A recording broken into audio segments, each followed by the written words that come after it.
तर आपण मतदानाची प्रक्रिया पाहिली. आता आपण जे विद्यार्थी उमेदवार म्हणून त्या ठिकाणी उभे होते, तर त्यांनी ज्यांनी सहभाग घेतला ह्या निवडणुकीत आणि उमेदवार म्हणून ज्यांनी निवडणुकीला उभे राहिले होते, आपण त्यांच्याशी चर्चा करू.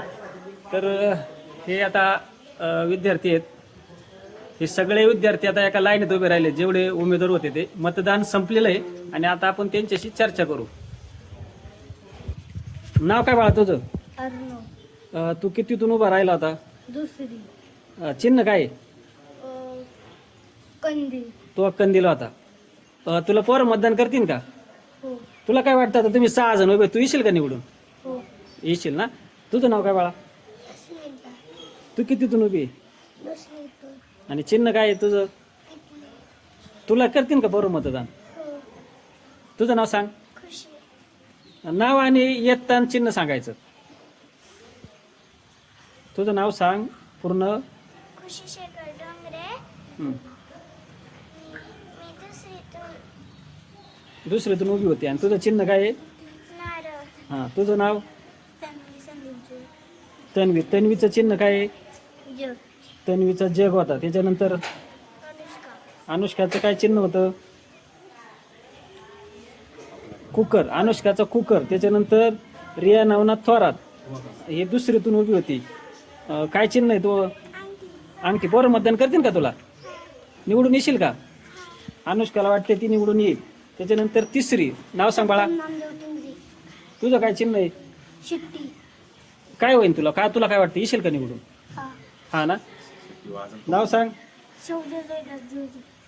तुला काय चिन्ह आलतं? हत्ती. मग तू पोरांक गेला का? काय सांगितलं? प्रचार कसा गेला? काय काय कशाला मतदान करा म्हणला? सिलेंडरला. कोणतं सिलेंडर आहे? सिद्धे दादा. अरे तू तर सिद्धे मुख्यमंत्री पदाचा प्रचार केला. आणि तुझ्या वर्गातून तुझा प्रचार केला का? तू दुसरीतून उभा आहे. काय तुझं काय चिन्ह आहे? हत्ती. त्याच्यानंतर नाव सांग बाळा. तुझं काय चिन्ह आहे? तुला पडतील मत? येशील निवडून? दुर्वाला खात्री ती निवडून येईल. त्याच्यानंतर हा, तुझं काय चिन्ह आहे? बादली. तू कितीतून उभी आहे? तो काय प्रचार केला? हा, ओके. बादलीला मतदान करा. विद्यार्थी काय म्हणले तुला करू? तुला काय वाटतं? येशील तू निवडून? समृद्धीला वाटते निवडून येईल. त्याच्यानंतर नाव सांग बाळा. कृष्ण अर्जुन बोकरकर. हा, तू कितीतून उभा आहे? चौथीतून. आणि चिन्ह काय तुझं? बाण. बाण. चौथीतून कृष्ण उभा आहे, त्याचं चिन्ह बाण आहे. चौथीला किती जागा आहेत? चौथीला एक जागा. आणि किती जण उभे तुम्ही एका जागेसाठी? 3 जण उभे. त्याच्यानंतर नाव सांग बाळा. अपूर्वा श्रावण. काय चिन्ह आहे? शंकर. शंख. आणि तू चौथीतून उभी आहे. तुझं नाव? आराध्या विशाल कांसकर. चिन्ह काय आहे? रिक्षा. रिक्षा. रिक्षा पळेल का? मतदान करतील का? बरं करतील ना? आराध्याला वाटते तिची रिक्षा सुद्धा सुसाट पाळणार आहे. पुढचं कार्तिक. कार्तिक तू कितीतून उभा आहे? 5वीतून. चिन्ह काय? कबशी. तू काय मते? गावातली मंडळी म्हणून टेन्शनच नाही घ्यायचं. हा ना? चहा पाजला का? विद्यार्थ्यांना चहा पाजला का? चहा पाजला का? नाही वाजलं. मग कशी काय मतदान करतील तुला? निवडणूक झाल्या पाहिजे. अरे बापरे. निवडणूक झाल्यावर कार्तिक सगळ्यांना चहा पाजणार. त्याच्यानंतर वेदांत मनोहर धुमाळ. काय चिन्ह आहे? नारळाचं झाड.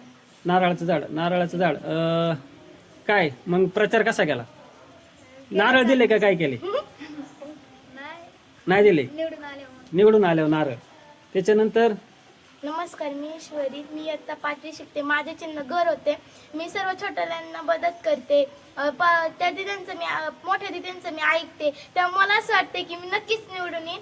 आणि मला ती संधी भेटली त्याबद्दल मी सर्वांचे आपल्या शाळेत ते मतदान होतं त्याबद्दल सर्व शिक्षकांचे आभार मानते. सरपंच काका, तुम्ही मागच्या वर्षी जशी आम्हाला 100 झाडं दिलती तशीच ह्या वर्षी पण द्या, कारण दुष्काळ पडण्याचा शक्यता आहे.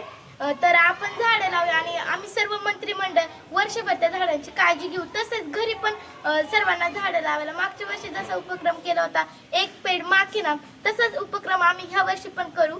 तुम्हाला अशी विनंती आहे की तुम्ही झाडं द्या. नक्कीच. या ठिकाणी ईश्वरीने जे मत मांडलंय ते अतिशय महत्वाचं आहे. आणि तुला काय वाटतं आता तुझं जे मत आहे ते तू विद्यार्थ्यांपर्यंत मांडलं का असं? हा मांडणारच. मी मंत्री झाल्यावर मी सगळ्यांना सांगेन तुम्ही घरी पण झाडं लावा. आपल्याला झाडांपासून श्वास फुलांचा वास येतो, झाडांपासून आपल्याला ऑक्सिजन घेता येतो. अतिशय चांगले विचार त्या ठिकाणी या विद्यार्थ्यांनी मांडलेत. नमस्कार, माझे नाव मनस्वी राजेंद्र जोशी. मी इयत्ता 5वी. माझे चिन्ह कपाट. मी मंत्री झाल्यावर मी सर्व मुलांना सांगेन की आपण कोणत्याही झाडातून उडी मारू नये. आपण आपल्या घरी पण झाड लावावे, झाडांची काळजी घ्यावी. मोठ्या वर्गाच्या विद्यार्थ्यांची अतिशय चांगली मत आहे. तुझं नाव काय बाळा? माझे नाव आराध्या विजय कोकणी. माझे चिन्ह छत्री. छत्री. आता पावसाळा आहे, तू काय छत्री वाटली का नाही पोरांना? नाही ना? काय म्हणले विद्यार्थी, काय म्हणले तुला मतदान करू म्हणले? तुला काय वाटतं निवडून येशील तू?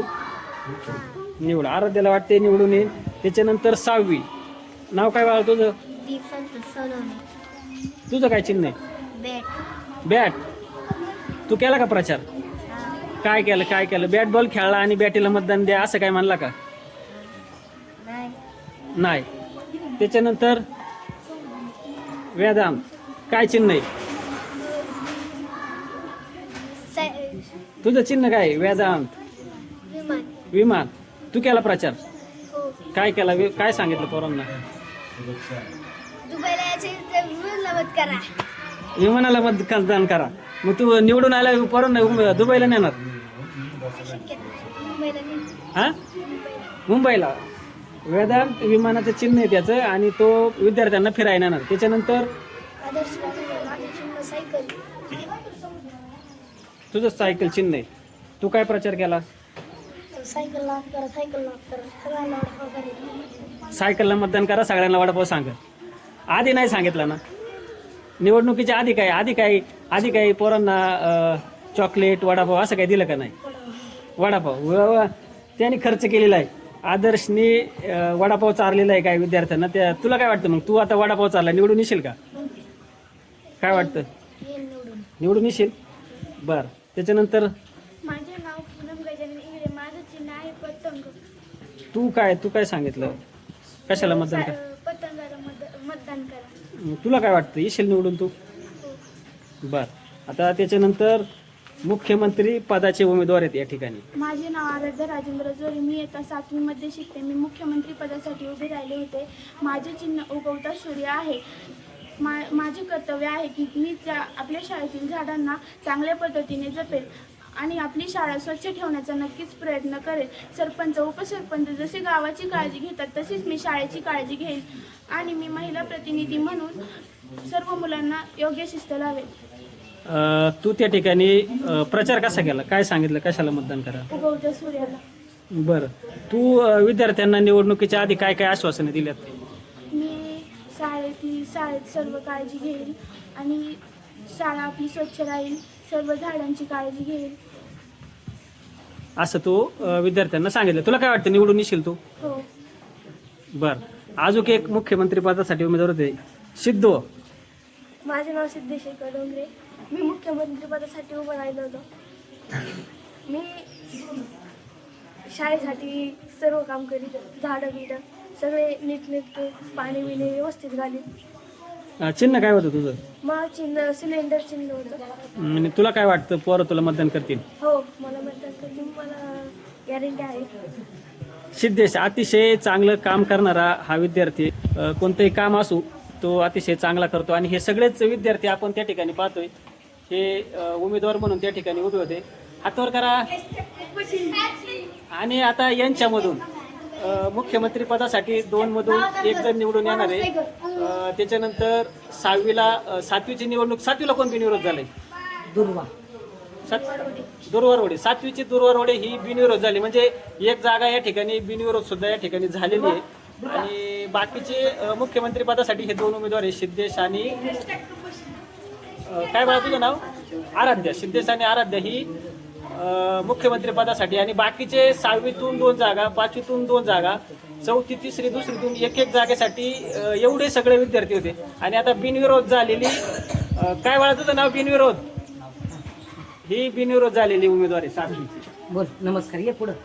नमस्कार, मी इयत्ता सातवीच्या वर्गातून इकडं बघ इकडं बघ इकडं बघ. इयत्ता सातवीच्या वर्गातून माझी बिनविरोध निवड झाली म्हणून मी इयत्ता सातवीचे आभार मानते. म्हणजे ही एक विद्यार्थिनी त्या ठिकाणी बिनविरोध झाली. म्हणजे निवडणुकीमध्ये जसं आपल्याकडं बिनविरोध त्या ठिकाणी उमेदवार होत असतात, तशीच एक विद्यार्थिनी त्या ठिकाणी बिनविरोध झाली. आणि थोड्याच वेळा त्या ठिकाणी जे मंत्रिमंडळ आहेत त्याचा निकाल आपण पाहू आणि कोण कोण विजय होते. मी सगळ्यांना शुभेच्छा देतो. आणि ही जी निवडणूक प्रक्रिया तुम्ही इथं राबवली, अशीच निवडणूक प्रक्रिया भविष्यकाळामध्ये ज्या वेळेस असेल त्यावेळेस जोपर्यंत तुम्ही 18 वर्षाचे होत नाही त्यावर तुम्हाला अधिकार येणार नाही. परंतु आपले जे घरचे त्यांना त्या ठिकाणी निवडणुकीच्या मतदानासाठी आपण त्या ठिकाणी घेऊन गेलं पाहिजे आणि मतदान केलं पाहिजे. ही तुमची जबाबदारी इथून पुढे, बरोबर का? ओके, धन्यवाद.